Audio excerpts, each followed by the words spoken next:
4, 3, 2, 1.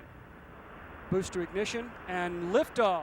A lot of people try to tell the story of NASA without telling the story of the Army, and that's a grave mistake. The Army was the foundation for NASA here in Huntsville, and you just can't tell one story without telling the other. That's the beginning of the story.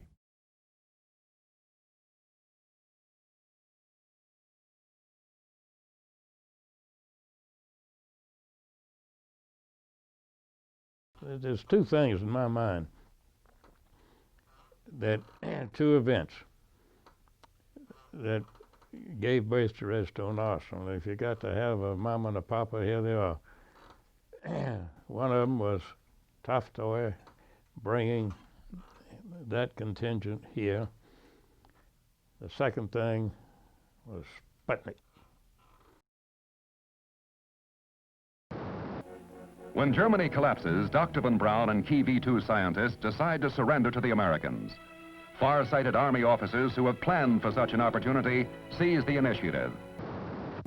The American officer on the spot was Major General Holger N. Toftoy, then a colonel in charge of Ordnance Technical Intelligence in Europe, and now commanding general of the Aberdeen Proving Ground in Maryland. You had to act fast, General Toftoy. What did you do? Our intelligence sources had told us of the role Dr. von Braun and his Army Superior, General Dornberger, had played in the development of the V2 program. I believe that the brains of these men, if we could find them, must be put to work on behalf of the United States. After all, they were the world's only experienced missile team. The United States had much to learn about rocketry, and these men, dedicated and experienced, made very fine teachers. This is your life.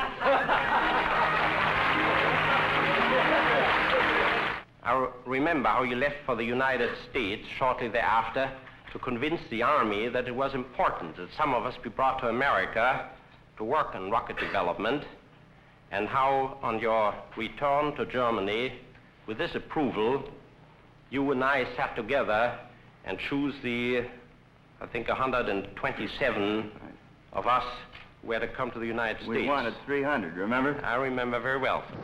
The deadly V2 rocket bomb is assembled by U.S. engineers for testing. Rivaling the atom bomb in importance, the 46 feet of death and destruction is set in place by an ingenious elevating boom at White Sands Proving Ground near Las Cruces, New Mexico. Parts to make up 100 V2s were brought from Germany, and Proving Ground officers are carrying on experiments involving war and peace usage. In April 1950, the Army's rocket experts were moved to the Redstone Arsenal in Alabama. And thereafter, Redstone becomes the chief center for rocket and guided missile research. In July of 1950, American rocket pioneers launch Bumper, a captured German V2 with an Army-developed second stage. Thoughts of space travel, kept alive among members of the team at Redstone, are temporarily set aside in 1951 when the Army directs them to begin work on an advanced design ballistic missile with a 200-mile range. First called Major, later renamed Redstone. Expansion of the team and build-up of facilities coincide with radical advances in missile structure, propulsion, and control. General Toftoy was then put in charge of the Rocket Research and Development Division of the Army, wasn't he, Dr. von Braun? Yes. Under his direction, the Army-guided missile program actually came to maturity. There was the development of the Corporal and the Nike and the Honest John and the Redstone and other missiles. And I think I can state that without your foresight and determination, General Toftoy, particularly in those 7 lean years between 1945 and 1952, the United States would not be as advanced as we are today in our missile program. Von Braun was convinced that he would be the first one to launch a satellite in this country. The possibility to do that came in the early 50s. Around 1952, he asked me to look for a scientist who could put his first-rate scientific instrument on board of our satellite to make it useful for science. I was happy about this assignment because I knew exactly whom I would like to choose. It would be Dr. Van Allen. Ike for president, Ike for president, Ike for president, Ike for president. You like Ike, I like Ike, everybody likes Ike for president. Hang out the banner, beat the drum, we'll take Ike to Washington. It takes 2 years to bring Redstone to life. But the day comes when the proud parents can relax and smile, if only for a few moments, while the baby howls for the first time.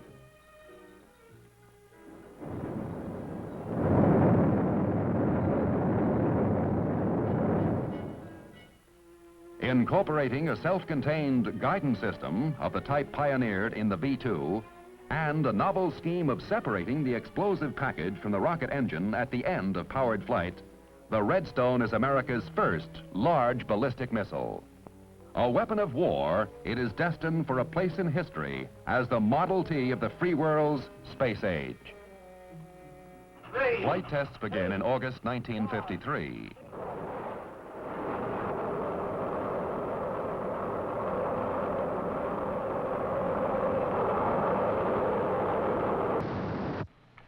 And let me add that without your kind heart, all of us whom you brought to this country would not be citizens of the United States today.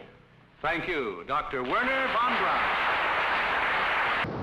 In Washington, the Stewart Committee was established to study how America should produce and launch a satellite as part of its contribution to the International Geophysical Year, or IGY as it was called. The committee reviewed all the possibilities and eventually 2 proposals emerged. One was from the Army's Redstone arsenal, submitted by the von Braun Group.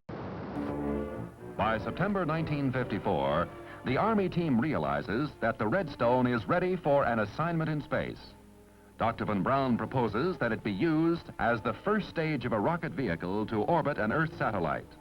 Eventually, this Army proposal evolves into Project Orbiter, a joint Army-Navy undertaking which combines the Redstone and other Army rockets into a composite satellite launching vehicle. The other proposal was from the Naval Research Lab, or NRL. It was based on the as-yet undeveloped rocket named Vanguard. An instrument-crammed 20-inch sphere that will communicate with Earth.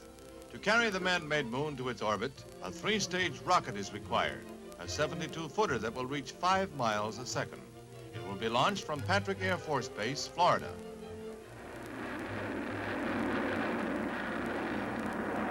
The burned-down first stage drops into the Caribbean. Above the atmosphere, the nose cone is shed. Then the second stage is dropped, height 140 miles. A chain of radar stations tracks the flight. When the third stage cuts in, the speed reaches 18,000 miles an hour. Telescopic cameras will be trained in readiness for the moment the satellite is freed.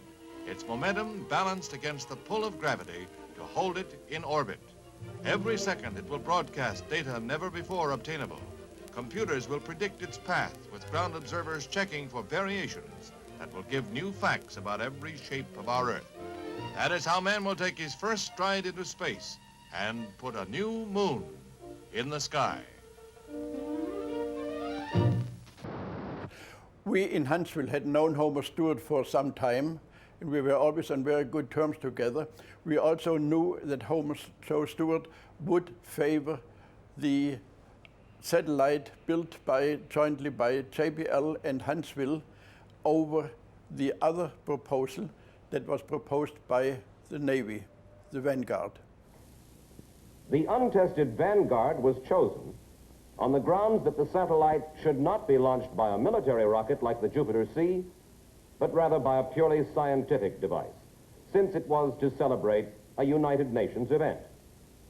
Meanwhile, I was in close touch with my former colleague at White Sands, Dr. Ernst Stuhlinger, and in a meeting in 1954 in Princeton, New Jersey, where I was at the time, he advised me on the state of development of an alternative launch vehicle which involved the Redstone missile as a first stage. And so at that point in time, it appealed to me that the sensible thing for us to do here at the University of Iowa was to design our apparatus such that it would be suitable for either a Vanguard or a Army ballistic missile satellite system.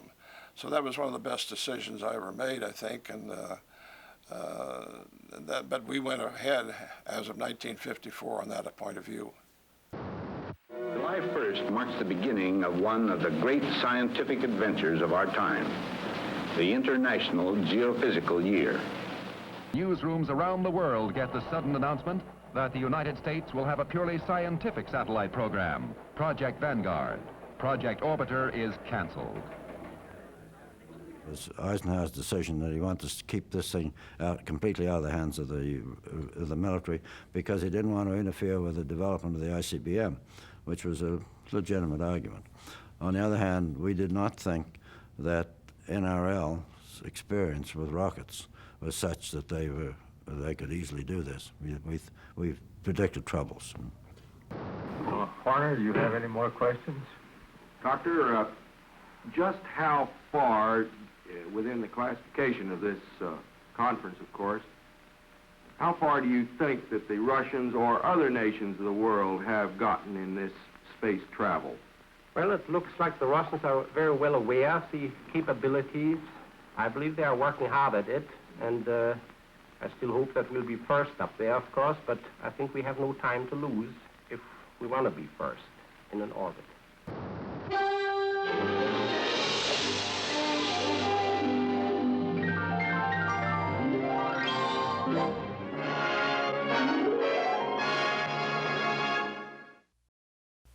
After consulting with the scientists, our artists and studio technicians have prepared a factual picture of how the coming conquest of the moon will be accomplished. A voyage around the moon must be made in two phases. A rocket ship taking off from the Earth's surface will use almost all the fuel it can carry just to attain a speed great enough to balance the pull of gravity.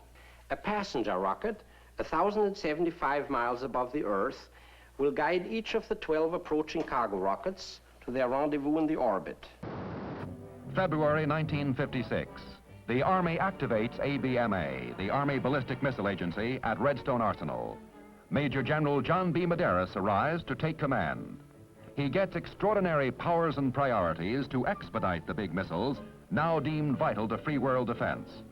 Two ABMA are assigned responsibility for the Redstone and the 1,500-mile Jupiter missile, the experienced civilian military team, and all facilities necessary to move missiles from conception to reality. It is an organization and a capability unique in the free world. This cluster of solid propellant rockets perched atop a Redstone missile turns it into a Jupiter C vehicle, the satellite launcher first proposed by the Army 2 years earlier in 1954.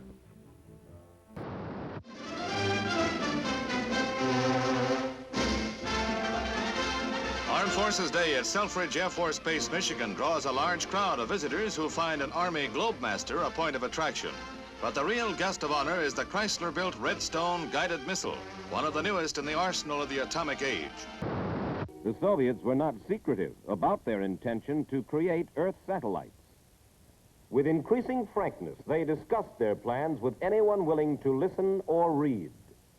And Premier Khrushchev himself, in August 1956, officially announced the Soviet development of an intercontinental ballistic missile with a range of 5,000 miles. Assembled to test Jupiter missile parts, America's first rocket vehicle capable of orbiting a satellite is completely successful. Yes, we could have loaded that last stage and put something into orbit, certainly in 1956. Instead of that, we did the re-entry test program for them. And so we had the capability that we could have been first. It lofts this fully instrumented payload to new height and distance records, more than 600 miles above the Earth and 3,000 miles from the launch site. The Army has the know-how and the carrier rocket with which to orbit satellites. Medeiros, on at least one occasion, said, "I don't want to discover that you people accidentally loaded that last stage." and went into orbit, because we're not allowed to do that. And in fact, of course, that the final Explorer design was essentially that same system. Just outside Detroit is located one of the country's most strategic missiles plants, and for the first time, the Department of Defense has permitted public view of the production of one of the most effective weapons. Here you see the famed Redstone on the assembly line. The missile is put together in 4 sections and measures 70 feet in length when assembled. The rapid production of Redstone is one of the answers to criticism leveled at the government for the lag in the missiles program.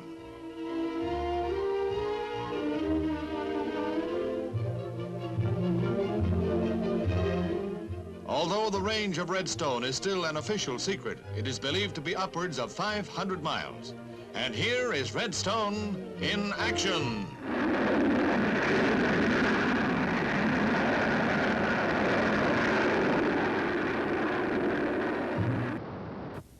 Knowing the odds were high against the Vanguard's success, General James C. Gavin, Army Chief of Research and Development, Generals Toftoy and Medeiros, Doctors von Braun and Pickering, and many others, kept begging for permission to launch the satellite with the Jupiter C immediately. They were fearful the Russians would launch theirs any day. Each time they asked, they were turned down. The Army makes repeated offers to orbit satellites using spare Jupiter C vehicles in support of Project Vanguard, but to no avail. General Medeiros is later to testify in congressional hearings. In various languages, our fingers were slapped, and we were told to mind our own business.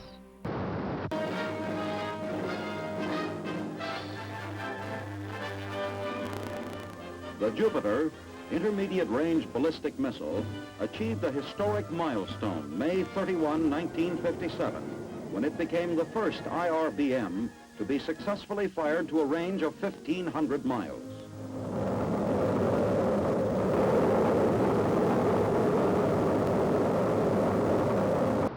Project Vanguard, which will set an artificial satellite in space circling the Earth, is revealed at the Martin Aircraft Plant in Baltimore. A full-scale model of the 21-inch moon and a model of the Vanguard rocket, the 20,000-ton 3-stage missile that will carry the satellite to its orbit, where it will broadcast priceless scientific data to Earth. The first glimpses ever permitted of the Vanguard assembly line show the mighty rockets nearing completion. Soon the first will be test fired, while the actual satellite launching is scheduled before the end of 1958. A daring first stride into outer space. By the summer of 1957, it was clear that the Vanguard program was behind schedule. It was also pretty clear that the Russians were doing very well. Then, on July 29, 1957, this order went out to the armed services. Recent news stories which have described certain projects as space flight projects have resulted in unfavorable reaction at Department of Defense and congressional levels. In any speeches or public releases planned by you or your staff, avoid the mention or the discussion of space, space technology, and space vehicles.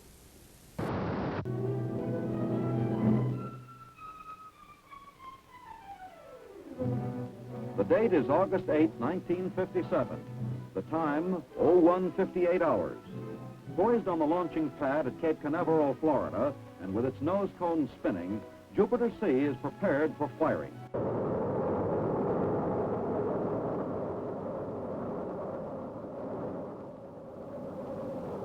This successfully launched Jupiter C followed its prescribed trajectory all the way to its target.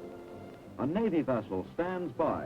A Navy Frogman team from the recovery vessel has secured a line to the Jupiter C's nose cone.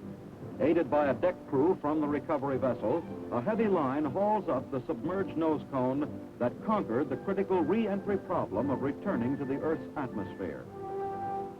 Although the nose cone of the Jupiter C missile plunged through the Earth's atmosphere with the speed and heat intensity of a meteorite, it suffered little or no damage. And so, by the summer of 1957, space had become a forbidden word in Washington. So I was convinced around that time in September '57 that a Russian satellite launch would be imminent. So I went to our commanding general in Huntsville, General Medeiros, and asked him whether he would not be considering and ask for permission for us to launch a satellite. General Medeiros did not quite share my concern. Relax, he said to me, go back to your laboratory. I was very disappointed about this, but I could not do anything more.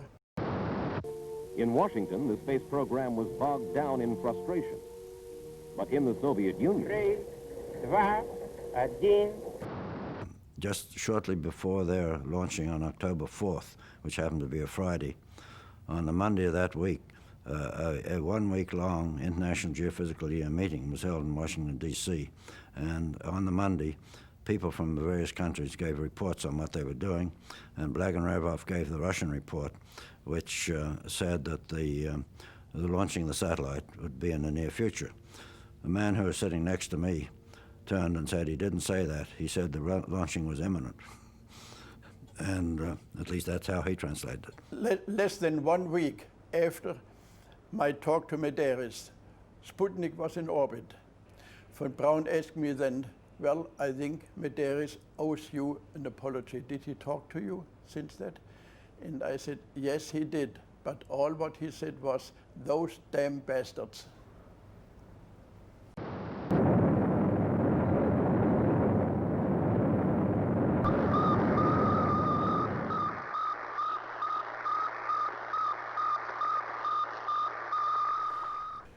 During that time in October 1957, when Sputnik was launched, there happened to be a meeting in Huntsville between the Huntsville people, the Secretary of Defense designate, McElroy. They had a cocktail evening.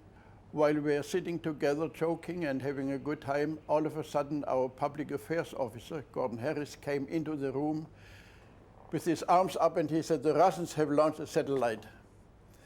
That was, of course, like a bomb shell exploding in the middle. At first, nobody could say anything. And then von Braun, he said to McElroy, who was sitting next to him, Mr. Secretary, if I had been given the word, we could have done that a year ago. On a Friday evening, the end of the meeting, the Soviets announced that they would have a cocktail party at the embassy. And in the middle of that cocktail party, Walter Sullivan walked in. He spotted me and asked me what they had said about the satellite. And I said, what satellite? And he told me that his paper had sent him down there on the because Radio Moscow had stated that there was a satellite in orbit. So I got Lloyd Berkner, who was the senior U.S. scientist present, and we huddled in the corner. And then Lloyd said, I'll handle this. And he went over and talked to Blagonravov and said he wanted to propose a toast. And Lloyd proposed a toast to the Soviet satellite. And I don't think the Russians were playing games. I think that the first report of that satellite came from the New York Times and not through the Russian circuits. Until 2 days ago, that sound had never been time. It was not a total surprise to me because in 1956 in Barcelona, I was a member of a group that discussed both the Russian and American plans for making satellites, and they had a very credible proposal for doing so. I believed them. They seemed like very people of high integrity and competence. But I didn't know when they were going to do it. So the actual date of occurrence was a surprise to me. So I thought this was a great coup on the part of the Russians, and I had my admiration for their achievement there. What the Sputnik signal means, we still don't know. The Russians haven't said anything about that. Our own experts haven't found any coded information in it. The sound may be no more than a means of identification, a way to keep track of the beach ball-sized metal sphere as it hurtles around the world 16 times every day, a dozen times faster than any man has ever flown. When we should do everything possible to make any sacrifice to help our country get up there, too. I think it's about time America woke up and did something about it. It is not very... The more logical sequence of events is simply this, as I see it. In outer space, It was such a shock when Russia put that Sputnik up. In the history of the Earth, no other event had captured the imagination of so many people as this first step into space. At least the word space was now legal in Washington.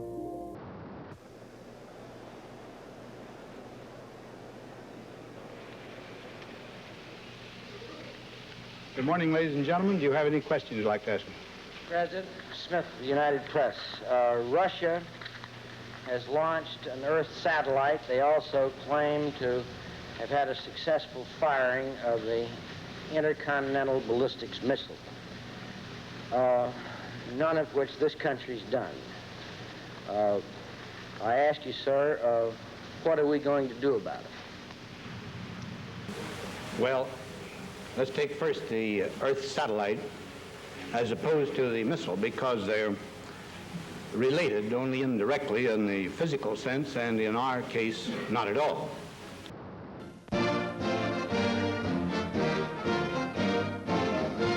President Eisenhower reassures the nation that Russia's success with the first satellite does not indicate a serious lag in American rocket research. Vanguard, for the reasons indicated, has not had equal priority with that accorded our ballistic missile work. Speed of progress in the satellite project cannot be taken as an index of our progress in ballistic missile work. Our satellite program has never been conducted as a race with other nations. Rather, it has been carefully scheduled as part of the scientific work of the International Geophysical Year. I consider our country's satellite program to be well designed and properly scheduled to achieve the scientific purposes for which it was initiated. We are, therefore, carrying the program forward in keeping with our arrangements with the international scientific community. The White House is the scene of a significant ceremony as President Eisenhower decorates outgoing Defense Secretary Wilson with the Medal of Freedom and thanks him for his service to the nation. His successor, Neil McElroy, is sworn in and congratulated by the chief executive, who laughingly comments, "Now you're a bureaucrat." The Defense Department, with its $39 billion appropriation, is a post demanding one of Washington's top administrators. Meantime, the Soviet Union was ready to launch its second punch in a row, Sputnik 2. In these exclusive Soviet films, Sputnik 2 is shown in its pre-launch preparation.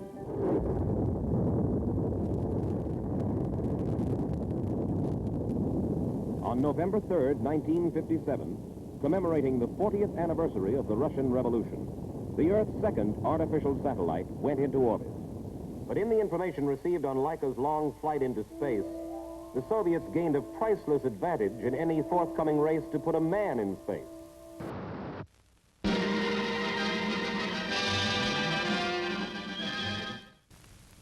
As of now, the United States is strong. Our nation has today, and has had for some years, enough power in its strategic retaliatory forces to bring near annihilation to the war-making capabilities of any country. Our scientists assure me that we are well ahead of the Soviets in the nuclear field, both in quantity and in quality. We intend to stay ahead. We have fired 3 rockets to heights between 2,000 and 4,000 miles, and have received back much valuable information about outer space. One difficult obstacle on the way to producing a useful long-range weapon is that of bringing a missile back from outer space without its burning up like a meteor because of friction with the Earth's atmosphere. Our scientists and engineers have solved that problem. This object here in my office is the nose cone of an experimental missile fired over a long distance. It has been hundreds of miles into the outer space and back. Here it is, completely unharmed, intact. What the world needs today, even more than a giant leap into outer space, is a giant step toward peace. I believe there's no question that right now the IRBM and the ICBMs are very important, but I'm convinced that the Russian concept, that's as demonstrated by Sputnik #2 carrying this animal, is very clear. They consider the control of space around the Earth very much like, shall we say, the great maritime powers considered the control of the seas in the 16th through the 18th century. And they say if we want to control this planet, we have to control the space around it. At Huntsville, Alabama, Major General John Madera had called a special meeting. Good morning, gentlemen. Be seated, please. I have a very important announcement for you. We've been assigned the mission of launching a scientific Earth satellite. And we will use the Jupiter-C configuration as a carrier that we developed along with the Jet Propulsion Laboratory. I promised the Secretary of the Army that we would be ready in 90 days or less. Let's go, Werner. For years, they had begged for this chance. And so at the moment we're waiting for the missile to leave the ground, and the next shot will be the Vanguard going aloft. It is hoped to carry the first U.S. satellite into orbit in outer space. Well, this, of course, raised in my mind the wisdom of the Stewart decision to go with the Vanguard launch system as compared to the Army system, which I'm already pretty well familiar with both of them. And I was, of course, very skeptical about the early success of the Vanguard system because of its complexity and the fact it was a very new system.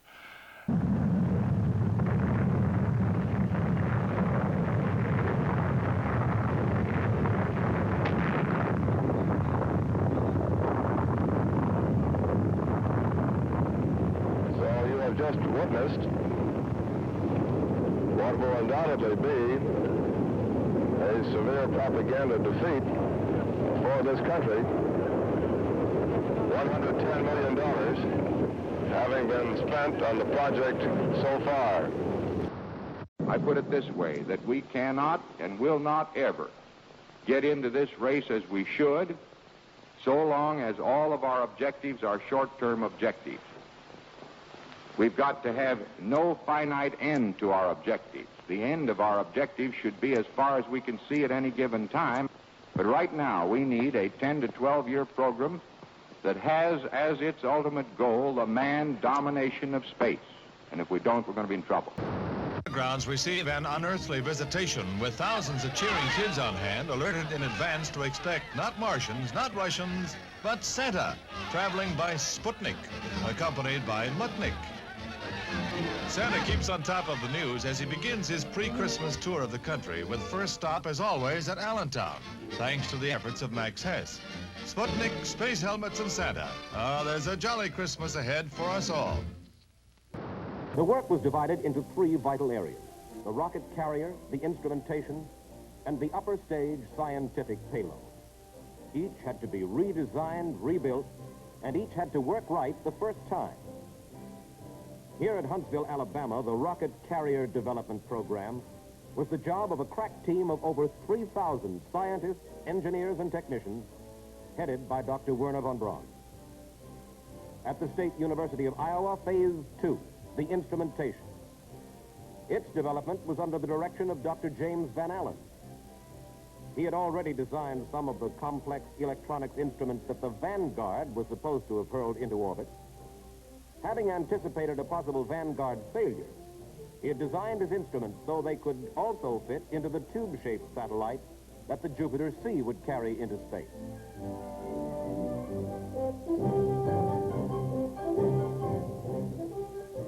At their 150-acre research and development complex at Pasadena, California, Dr. William Pickering and his associates were racing toward the same deadline, 90 days to put a satellite in orbit.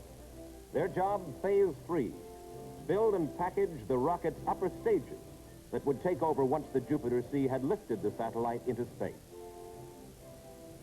Assembled, the satellite appeared small.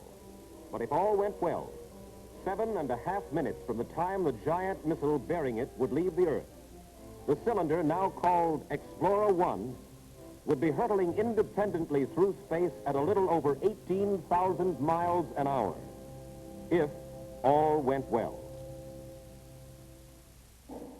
Cape Canaveral, Florida, Wednesday, 29 January 1958, 8 days before the deadline. The Jupiter C was on its pad in position for launching. But on the morning of the 29th, the weather was unfavorable with heavy thunderstorms and jet streams aloft. A 24-hour postponement was decided upon. Friday, 31 January, the weather is clear. General Medeiros orders launch at 10:30 that night. Dwarfed by the giant carrier rocket and the gantry, the Explorer 1 satellite is carefully fitted into place.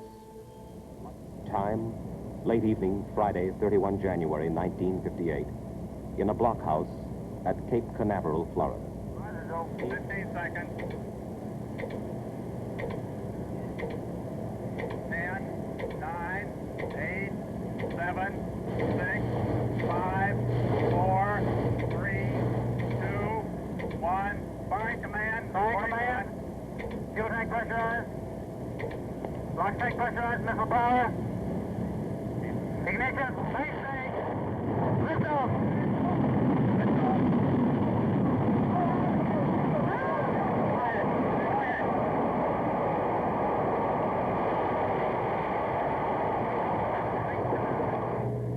The missile is in flight, but the success of its mission is still in doubt. It will take another hour and a half to know whether the satellite is in orbit, and this is the most tense and agonizing wait of all. On the night of January the 31st, 1958, I was a member of a group which was in the so-called war room of the Pentagon to follow the launch and the, we hope, successful launch of the first American satellite. And there, among other people in the room, were the Secretary of the Army, Mr. Brucker, Bill Pickering, Werner von Braun, a number of high-ranking officers of the Army. And it was a very tense period. We followed, of course, by radio and telephone the successful launch. It was declared to have been launched successfully without any obvious failure. It was the signals were received down the island chain, down the through the West Indies, and then there was a long period of silence with no reception whatever, from any place in the world. There were a few sort of wildcat reports from amateurs one place and another of having received the signal, but they were all, none of them were credible. They did it at the right place at the right time. It couldn't be true. So we waited in a very tense period, all of us there, and a sort of silence sort of settled over the whole group of us, and we sort of drank coffee and sort of chewed on our nails and was wondering what had happened, because the initial prospect was that it would go into orbit, but it was due to come around the Earth in about 91 minutes, and 91 minutes passed and no reception, absolute silence. And then I think at about 108 or 9 minutes, Bill Pickering got a telephone message from Earthquake Valley, which was one of the California stations, that they had received a signal. So the whole room full of people just burst into applause, and everyone patting each other on the back and smiling from ear to ear. So it was a great moment, actually, when that first went around. Midnight. General Medeiros calls his assistant, Colonel Leonard Orman, who has kept a direct line open to the Secretary of the Army. Hello, Len. You can send this off to the Secretary, that our satellite is definitely on orbit. Now get that off, and then I'll give you the figures in a few minutes. Okay, boy. We were told that there would be a press conference over at the National Academy of Sciences, and the three of us then were taken over in a car. I remember sitting in the back seat of that car, the three of us wondering who was going to be around, because it's a rainy night in January and nobody's on the street, and here we are driving to a press conference about 2 in the morning. A packed auditorium of reporters, radio and TV interviewers heard the announcement of Dr. Richard Porter, chairman of the IGY committee. A scientific Earth satellite was placed in orbit at 5 seconds after 10:55 p.m. A new kind of American hero was born. Men like Pickering, Van Allen, and von Braun, with the scientific ability, foresight, and determination they had shown, were to lead America into the new age of space. This dedicated team had lifted our first satellite into orbit. In the contest for space, the race was by no means tied up. The Soviet Union, with its tremendous heavy satellites, was still ahead. But the United States was definitely in the race and ready for the next challenge. Well, it was an exciting day for the community. I mean, our involvement in launches and the development of new rockets and new propulsion and new space transportation, we didn't quite understand the science of all of that necessarily, but we knew what it meant to the community. All of us here at Chrysler are very happy about the news of the successful launching of an American satellite. We are gratified to have a part in the Army Industry Missile Program. On this desk are two models in the same scale, which will give you a good notion of the size of the Jupiter C. For example, it is roughly 4 times as long as our Plymouth automobile. I feel sure that this high degree of cooperation between government and industry in missile research and manufacture will keep America strong and help secure peace for the world. The Explorer, 4 brilliant models from $8 down. From Bell & Howell, finer products through imagination. What happened the night that Explorer 1 went up, 5,000 people around the square waiting. They were going to announce up there when the Explorer went into orbit.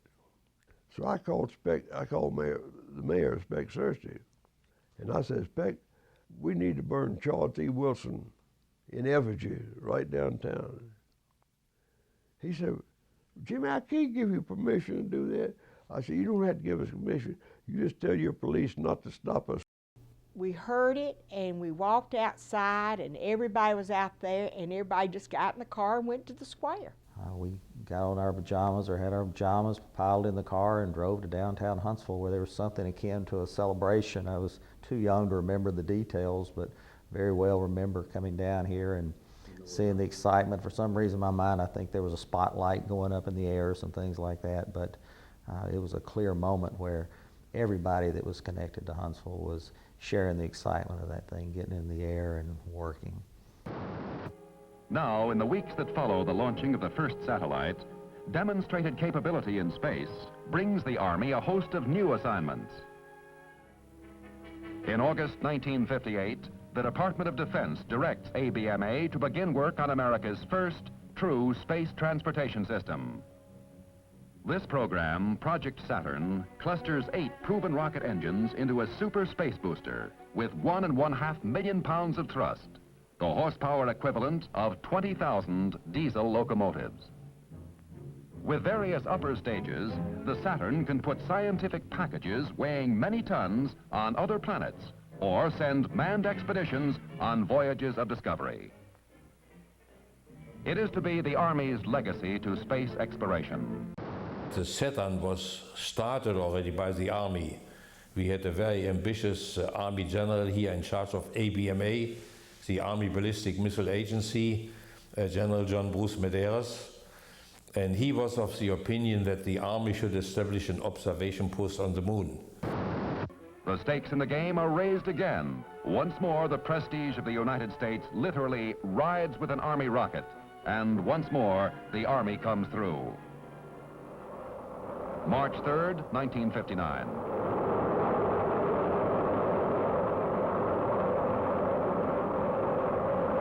At 11 minutes past midnight, the free world's first successful probe into space is set on its way.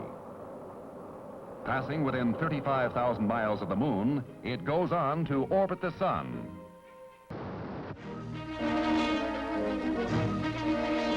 At Cape Canaveral, 2 tiny astronauts, monkeys Abel and Baker, are ready for the first flight into outer space and safe return of Earth flight. Dressed in protective spacesuits and wired so that readings on their physiological reactions can be transmitted to the ground, the rhesus monkey and the much smaller squirrel monkey are secured in separate capsules in the nose cone of a Jupiter missile. Prime purpose of the flight was to test the nose cone re-entry.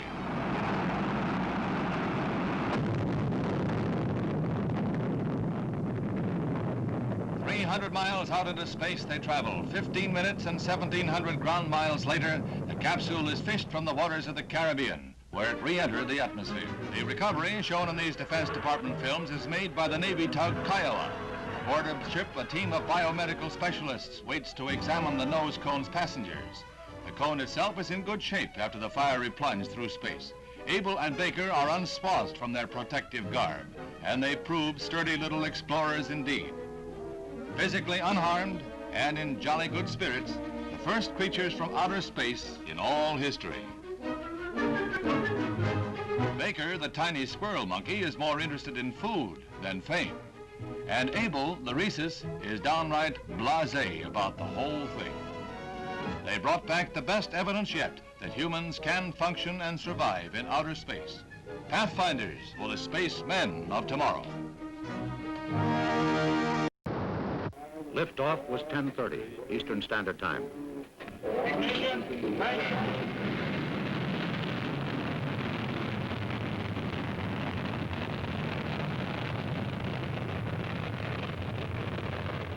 Dr. Davis and his colleagues watched from the front of the blockhouse.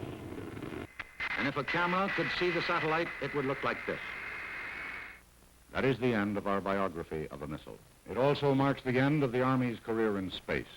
For last week, the President transferred von Braun's Huntsville team and their Saturn project to the National Aeronautics and Space Agency.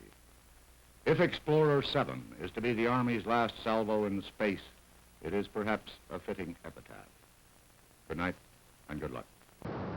Now Meet the Press, produced by Lawrence E. Spivak. General, a great many people seem to be asking why, with all your experience in this field and the need for experienced people, why you're resigning. Well, first of all, I'm not resigning. I'm retiring. I long ago earned full retirement. I was warned about that. I long ago earned full retirement. Secondly, I have been in this very grueling and demanding post for 4 years.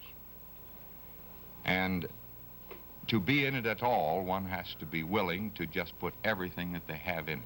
I'm a little tired. But beyond that, I may say that I think that I owe it to my family to give some consideration at this point to my own future. I dedicate this to the George C. Marshall Space Flight Center. But when you look back on the fact that the Army picked up the void when the country wasn't able to launch a satellite, Army stepped in, put it up, and Redstone was there. Then you look around and the Russians take off and launch Gagarin, and we're sitting here wondering what happened. The Army 23 days later puts Shepard on a rocket and puts him on the edge of space. Redstone stepped up to do that. And then Redstone stepped up to develop the Saturn. And that's the story, I think, that is often lost in our community.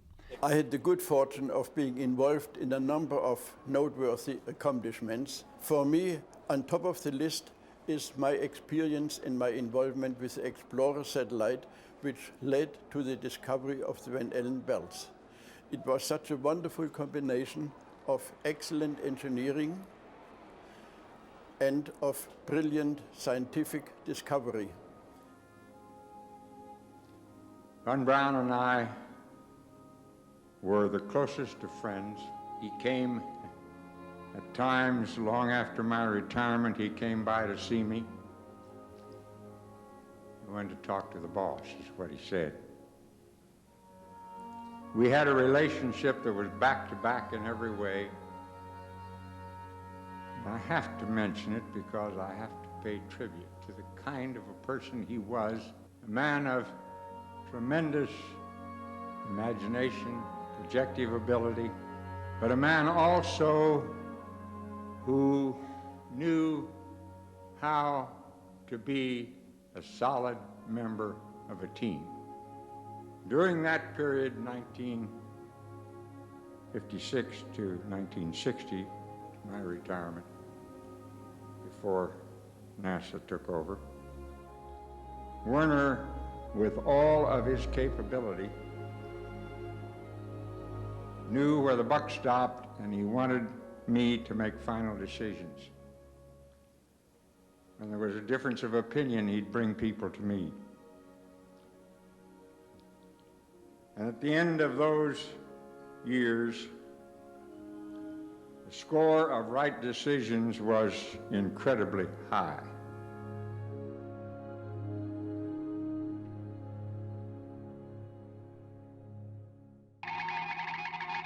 More news, more music, more for the entire family to enjoy the 1550 way. In a city that's on the grow, 2 great rockets in Jupiter C and also Saturn V. North, south, east, west, spaceships all around. Huntsville, Huntsville, that's my hometown.